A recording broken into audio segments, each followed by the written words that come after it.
Good morning, Glen Lake. This is Principal Radel, and I'm coming to you today with a Radel Reads. So for each and every day that we are closed, I am committed to do a Radel Reads for each and every Grizzly. So here is the first one. So the book I'm going to read today is called Giraffes Can't Dance.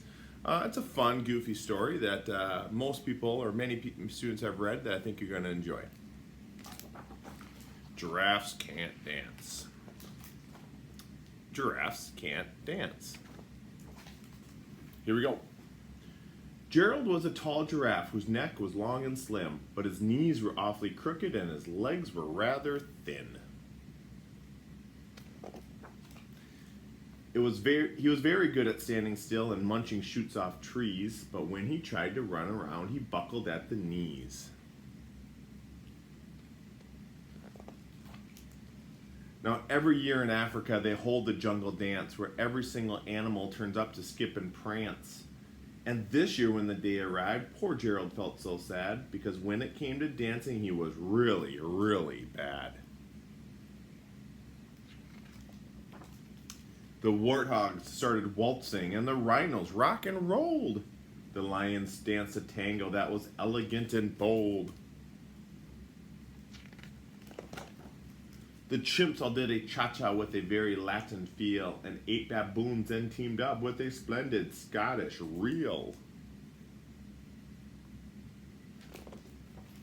Gerald swallowed bravely as he walked toward the floor, but the lions saw him coming and they soon began to roar. "Hey, look at clumsy Gerald," the animals all sneered. "Giraffes can't dance, you silly fool. Oh, Gerald, you're so weird."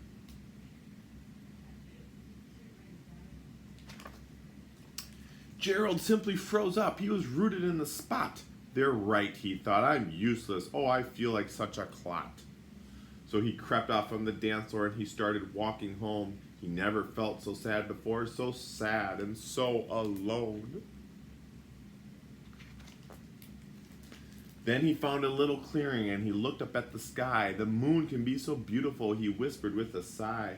"Excuse me," coughed a cricket who'd seen Gerald earlier on, "but sometimes when you're different, you just need a different song."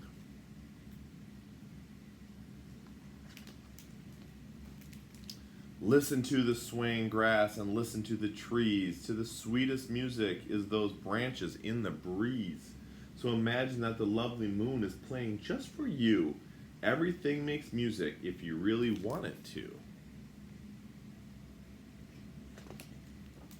With that, the cricket smiled and picked up his violin. Then Gerald felt his body do the most amazing thing. His hooves started shuffling, making circles on the ground. His neck was gently swaying, and his tail was swishing around. Go, Gerald. He threw his leg out sideways and he swung them everywhere. Then he did a backward somersault and leapt up in the air. Gerald felt so wonderful, his mouth was open wide. "I'm dancing, yes, I'm dancing, I am dancing," Gerald cried. Then one by one, each animal who'd been there at the dance arrived while Gerald boogied on and watched him, quite entranced. They shouted, "It's a miracle! We must be in a dream. Gerald's the best dancer that we've ever seen." I would agree. "How did you learn to dance like that? Please, Gerald, tell us how." But Gerald simply twirled around and finished with the bow. Then he raised his head and looked up at the moon and stars above. "We all can dance," he said, "when we find music that we love." Well, there you go, Grizzlies. I hope you enjoyed that story. And again, stay tuned for each and every day. There'll be a Radel Reads that'll come your way.